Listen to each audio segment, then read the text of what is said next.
and welcome back to a brand new Doctor Who action figure review. Today I'll be taking another look at one of the new figure sets from the latest B&M line, this time the Fifth Doctor and TARDIS from the Visitation. Taking a look at the packaging, we can see it's what we've come to expect from these TARDIS sets. On the front we get a large window to show off the TARDIS and Doctor, with the logo at the top, the gold limited edition sticker at the bottom along with the name of the set. On one side the window wraps around to show more angles of the figure inside, whilst on the other we get an image of the set. On the back of the box we get another image of the set along with some information about the story it's from. As with all recent TARDIS sets, we get a backdrop from the story. This time it's the forest the TARDIS lands in. I'll start by taking a look at the Fifth Doctor. This is the hatted version of the Fifth Doctor that we've seen released a couple times in the past. I never got any of the previous releases, so this set has come as a very nice surprise. The head sculpt is the same as the original hatted Fifth Doctor, with a good likeness to Peter Davison, and has been painted very well. The hat is the same cream colour as his jacket and has a red band running around it. From the neck down it's the exact same sculpt as all previous Fifth Doctor figures, so we have the cream overcoat with the red outline on the lapels, with the Doctor's celery present.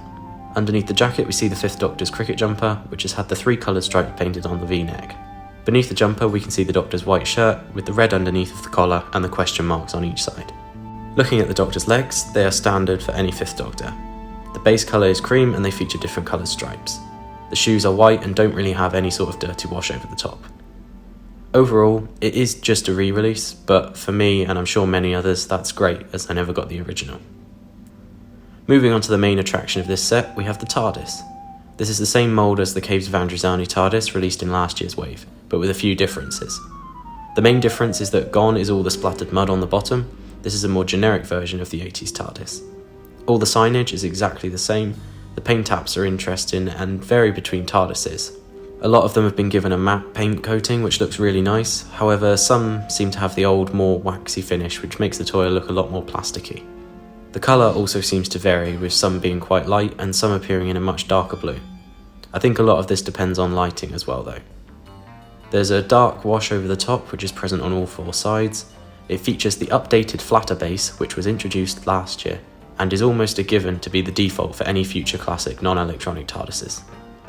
The lamp appears to be slightly cloudier than previous releases, which I quite like as it hides the fact there's no bulb. As with all classic TARDISes, both doors open. The right clicks into place and can be closed by pushing the button on the floor, and the left door pushes in and can be closed by pulling it back into place. The articulation is the standard for a classic Doctor figure. The head can turn from side to side, the arms spin 360 at the shoulders, bicep and wrist, with a bend at the elbow. The waist can spin 360 degrees, the legs can kick forwards and out to the side, there's a 360 at the thigh, and finally a bend at the knee. Overall, I really do like it. It provides a more generic TARDIS for the 5th and 6th Doctors, which looks great, but if you already got the Caves of Androzani TARDIS and you already have the hatted 5th Doctor, I wouldn't say it's a must-have set. I know a lot of people who haven't bought this one as they already removed the mud from their Androzani TARDISes themselves, rendering it almost identical to this. I bought it mainly because I wanted the Doctor, but the TARDIS is a nice bonus. Anyway, thank you for watching this review, and I'll see you in the next where I'll be looking at the third History of the Daleks set, featuring two Daleks from The Chase.